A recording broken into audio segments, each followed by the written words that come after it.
Bonjour, bonsoir et bienvenue à notre entretien numéro 59.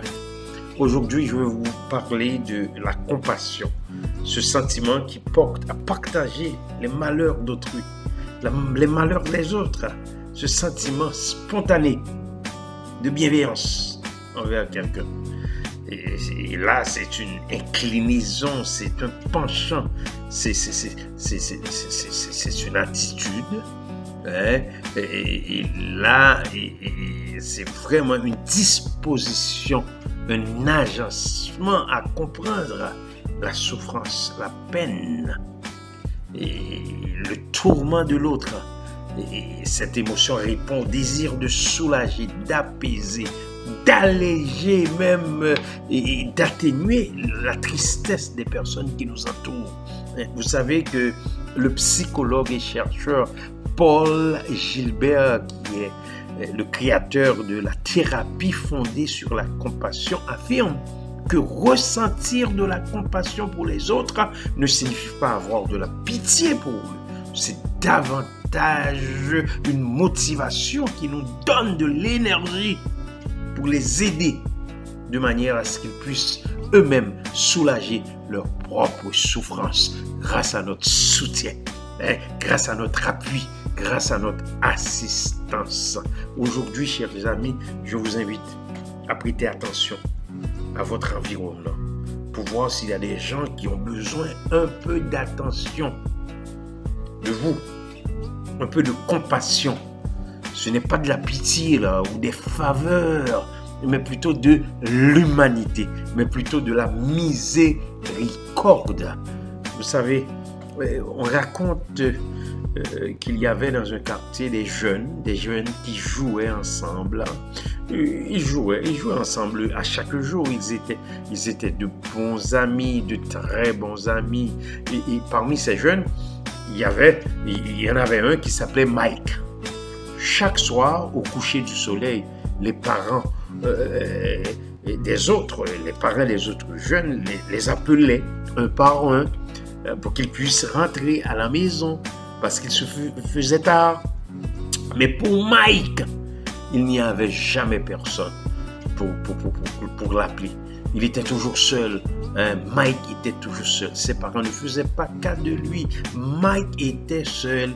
Il restait toujours dans les rues sans personne pour l'appeler.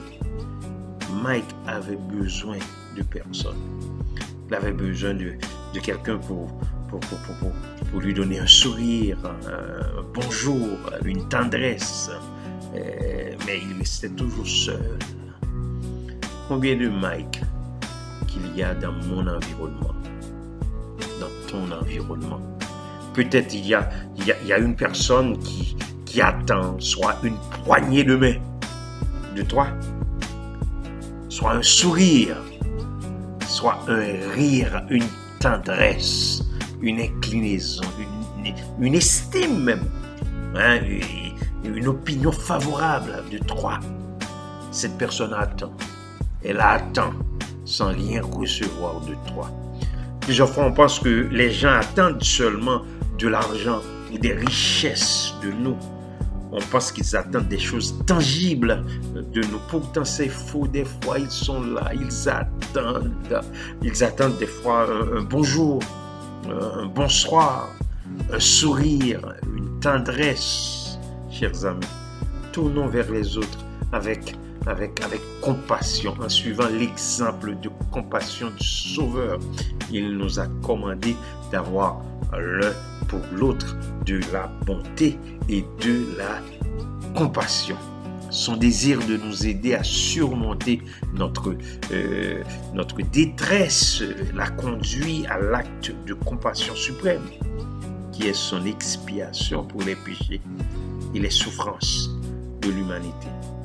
Un sourire pour les autres, un bonjour pour les autres, une tendresse pour les autres, parce que Dieu sourit. Dieu nous sourit, lui-même il nous sourit.